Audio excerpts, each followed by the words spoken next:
Hello everyone and welcome to the Real Rundown.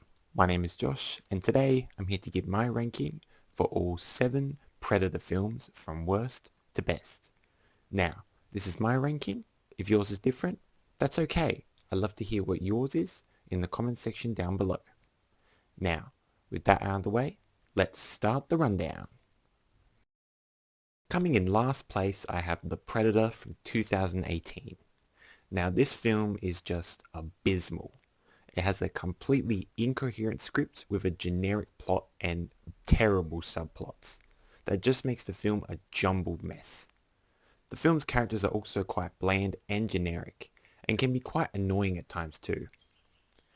This leads into the film being overly comedic as well, which at times makes the tone of the film quite inconsistent and makes it seem like the film doesn't want to take itself seriously.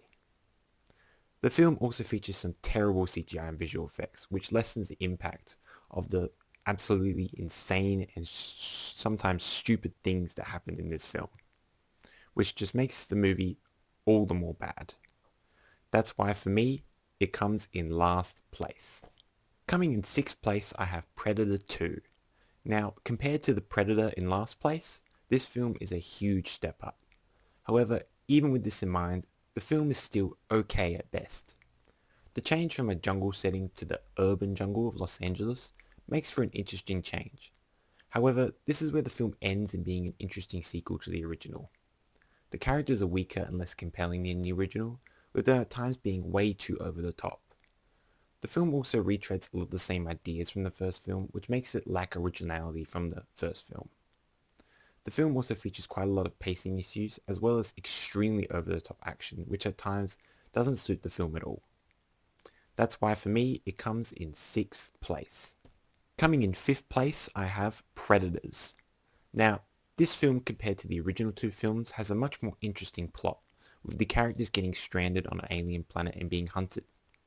The film also features much more innovative and engaging action sequences than the original films as well. However, the characters are still somewhat uninteresting and generic, which does drag the film down a bit. The introduction of the super predators as well is also quite uninteresting and diminishes the impact of the original film as well in my opinion.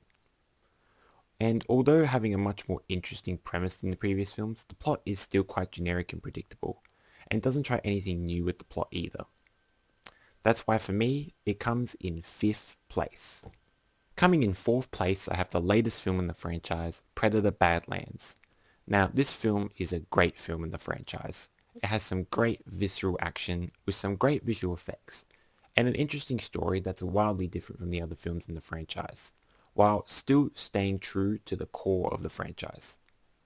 The film also features some quite compelling characters, albeit a bit simple in their motivations. However, the film does lean into common tropes of the sci-fi adventure genre, and at times does fall into being a little too comedic, and also does have some pacing issues here and there which does drag it down a bit.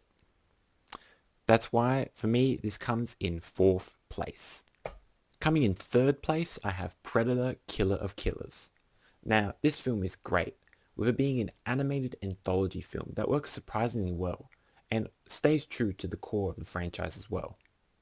The differing stories with a Viking, a samurai, and a World War II pilot each taking on a Yautja are all equally as interesting and compelling and feature some visually stunning animated action sequences that are honestly some of the best in the franchise. Each story as well feels unique and allows for each of the segments to be their own story instead of copies of one another. The varying predator designs as well also make each story more compelling, as each story comes with a different challenge for the character to face. However, what drags the film down in my opinion is how by the end of the film the stories become interconnected and don't stand alone anymore, which I believe is a detriment to the film and doesn't make it as good as it should be. That's why this comes in 3rd place. Taking the runner-up spot on my list, I have the one that started it all, Predator. The original film in the franchise is an absolute classic action film, with some memorable one-liners, great characters, and an interesting premise that helps it to stand the test of time. The film also has a great tense atmosphere, which also makes it quite thrilling and intense to watch at times, as these soldiers are being hunted by this unknown alien creature. However, with it being an 80s action film, the film can be a bit over the top at times, and some of the performances and things that happen in the film can be quite cheesy, which can lessen its impact. That's why for me, it comes in second place. That means taking the top spot, I have Prey. Prey, in my opinion, is easily the best film in the franchise.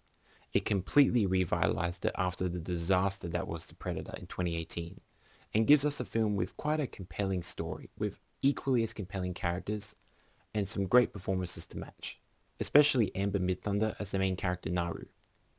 The film also features some great visceral and brutal action, a tense atmosphere, and some beautiful cinematography that really gives it the edge over the other films in the franchise.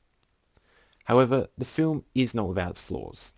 The film does fall into similar tropes of action sci-fi films and does retread similar ideas as previous Predator films.